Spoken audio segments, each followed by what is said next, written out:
50,000 بلوكة في عالم السرفايفل. وفي الفيديو ده استخدم اكتر من طريقة. وقبل ما نبدأ اجيب اي حاجة تشربها وتاكلها، ويلا بينا نبدأ في المقطع. وهي الايتمات اللي انا استعملها اوريكم في اول ما نبدأ في تكسير 50,000 بلوكة. فبس اوكي. فبس يلا بينا. زي ما قلت لكم انا استعمل اكتر من طريقة في حفر 50,000 بلوكة. الطرق اللي استخدمها هو وهو هذا الهمر، تمام، والهمر الثاني الشكل الثاني، وهذا الحفارة وهذا الحفارة وهذا البيك اكس. ويلا بينا ليتس جو، اوريكم النتيجة في اخر المقطع. ليتس جو. وحفرت الحفرة دي، كنت مفكر نفسي بصور بس طلعت ان انا مش بصور. يلا بينا خليكم مع البلاي.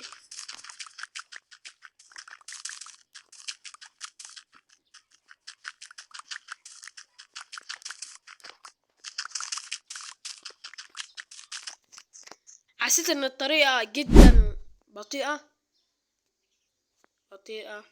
خلاص يا كاميرا روحي. فلو انت مش مشترك اشترك في القناة عشان فضلنا 1.400 مشترك. يلا بينا يلا بينا بس يلا بينا. والطريقة اللي استعملها هي اول طريقة، وهي الهمر، تمام. جدا سريعة. الطريقة دي احسن من الطريقة الاولانية.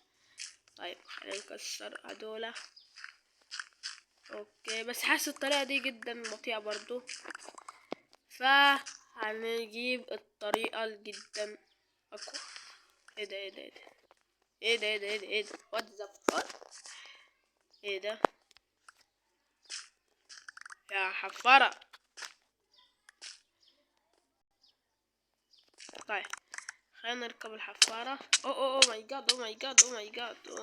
جاد. نفسح حوالين الحفارة. ايوه هي نزلت. يس. هي الحفارة دي اللي هتعمل الشغل كله.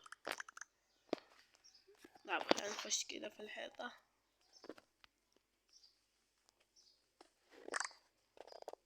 ايه ده مش هتتحرك؟ what the fuck. اوكي اركب. ايه ده مش هتتحرك يا شباب، مش هتتحرك. ايه ده يا شباب. طب كده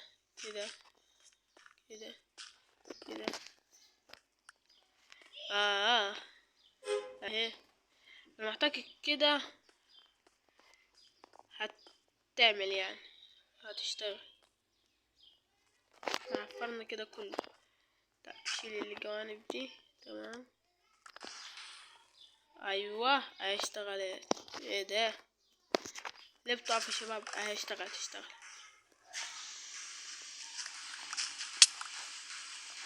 مش هتشتغل. طيب هحاول اعدلها مود وجايلكم. اعدلكم المود وجاي. فالطريقة طلعت خربانة. بس كده يعني طلعت خربانة الطريقة. هنستعمل الطريقة بتاعت الهامر. يلا بينا خليكم مع البريف.